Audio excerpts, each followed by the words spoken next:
almost walked off the edge. Though it pains me to say it, we can ill afford to stop and grieve our comrades' passing. No, there will be time enough after. To feign bravery with bold words is a simple matter, but without the strength of will to match, we are powerless against Dynamis. Not less than unshakable conviction will suffice, which makes me question if I am up to the task. No choice have we but to march onward, lest we squander their noble sacrifices. We have to keep going. Even if Estinian isn't here to see it, I'm sure Alphino wouldn't want to disappoint him.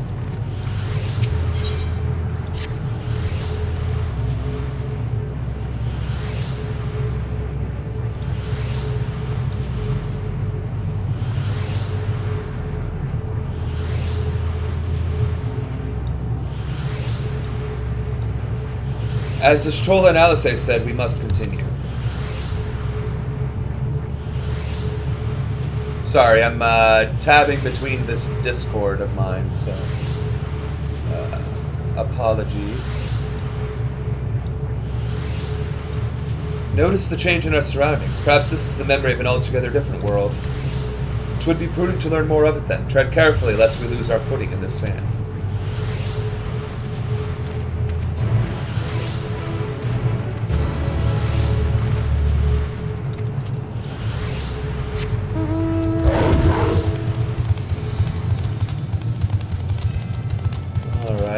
This is Tria. So that was 18. And this is 3. Henna. Deca Hexi. Henna. What's Henna? I don't know. I don't know what that's supposed to be.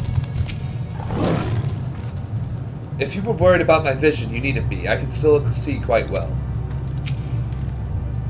Another seemingly barren world. For a mercy, the air is nowhere near as stale, but still quite dry, and the sand will no doubt prove bothersome in due time. If not for the light emitted by these glyphs, I might well have overlooked this monolith. Yeah, where are we? Sand. Everywhere sand. Were it not for the violet crystal embedded in its surface, 'twould appear as an ordinary stone.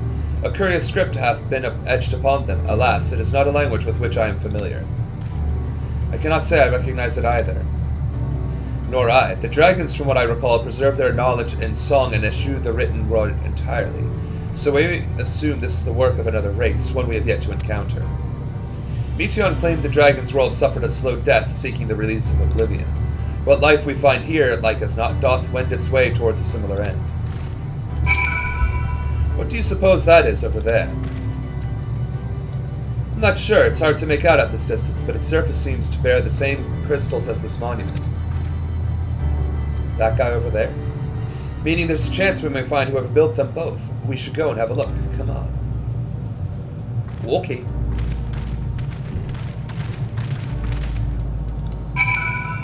Oh, it's this one. Ha! Oh, man. Look at that. A mind flare. A big ol' eyeball of doom. Then fallen angels with a red halo. That's interesting. A ghost. Oh, so those are the things. Okay. Alright. What do you got, ghostly figure?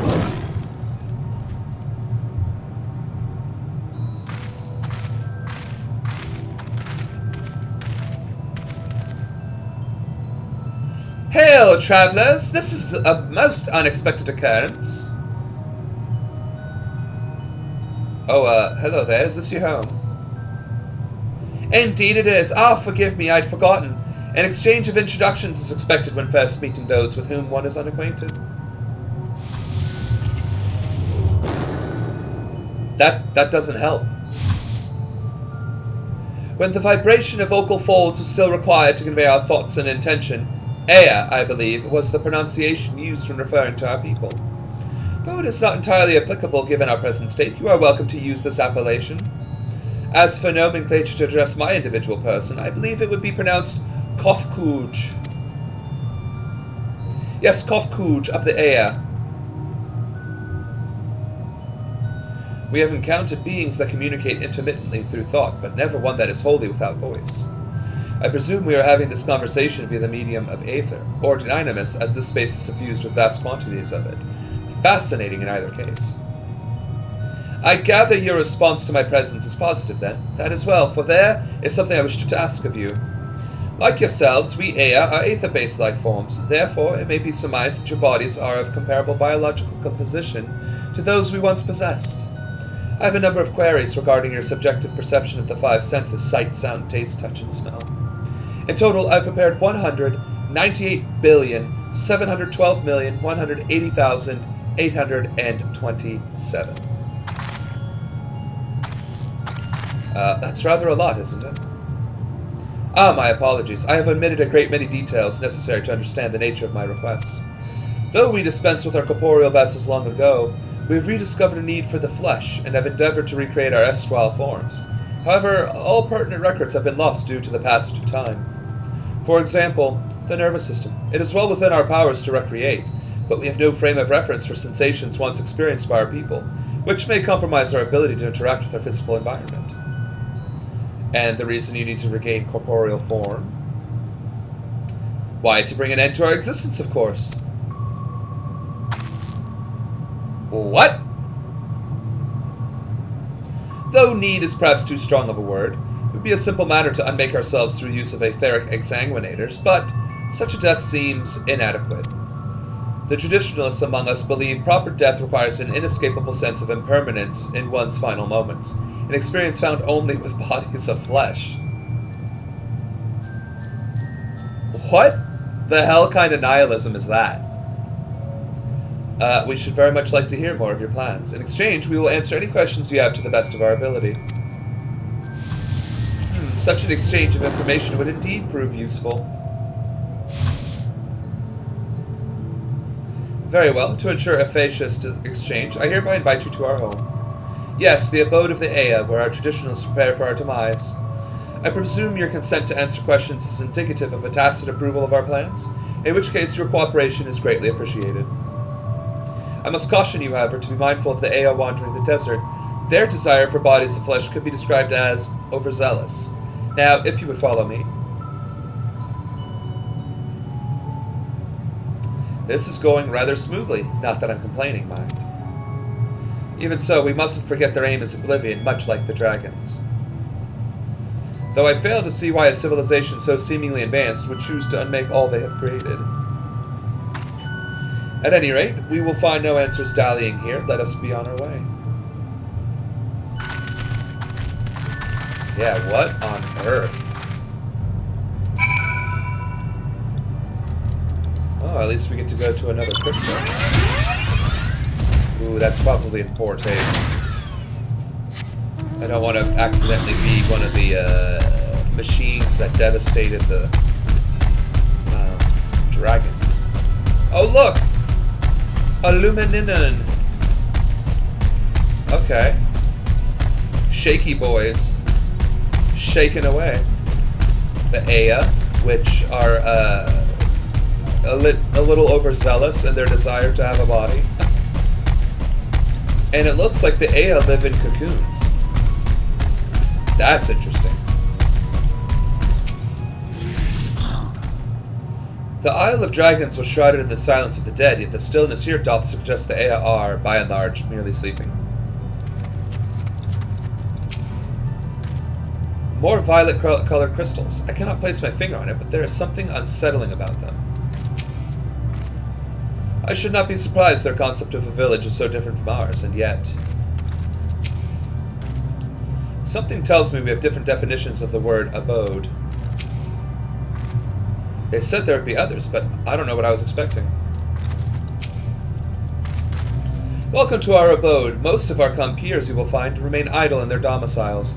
Through your quizzical expressions indicate my phrasing is unclear. I speak, of course, of the violet crystalline constructs hanging from the stone structures there. You say they remain idle, but what do you of your work to regain corporeal bodies? An astute question, and understandable given your finite nature. We have no desire to pursue our research, for it is no longer necessary. If, in our idleness, we are struck by sudden inspiration, we rise to pursue said inspiration to its conclusion. That is why I was present for your arrival, and why I continue to engage with you still. But while the others are not currently in a motile state, rest assured they would not object were you to disturb their respite. You need only cast your thoughts towards one of the crystalline domiciles to communicate. They seem content! Why do they want to die? It's like we've done it all, seen it all, thought of it all. Time to die? Like, what the hell? That is weird.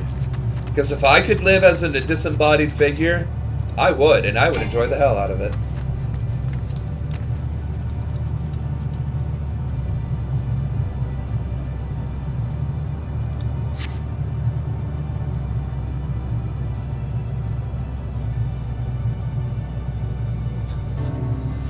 You cast your thoughts towards the crystalline domicile, but there is no response. Well, apparently not everybody wants to be bothered in their chrysalis. Alright, what do we got here? You wish to speak? Very well, pray a moment if you would. Alright.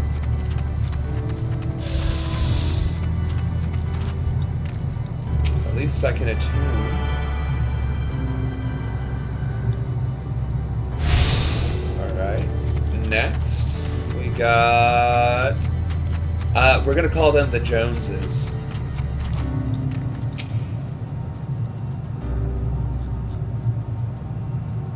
Mr. Jones! Why we seek our end, you ask? If you wish to know, I will tell you. Just a moment, I must remember. What form did I take when last I emerged?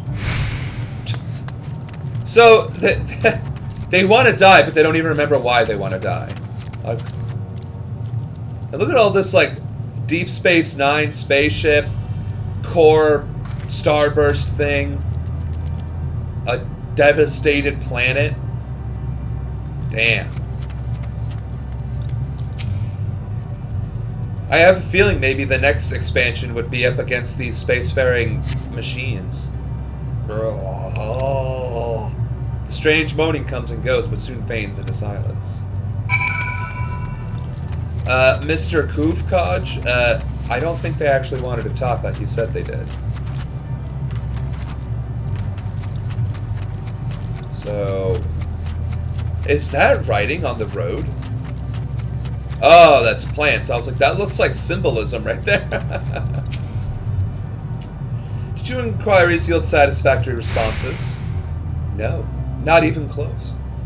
I see. If they fail to answer, then it is likely because their minds have unraveled due to prolonged idleness. They are not but concentrated ether now. Worry not, there are no others who have need of those lodgings, and they will not prove a hindrance to remain as they are. But more importantly, you said some few did answer your request for an audience, yes? I imagine they will be with us ere long. Just...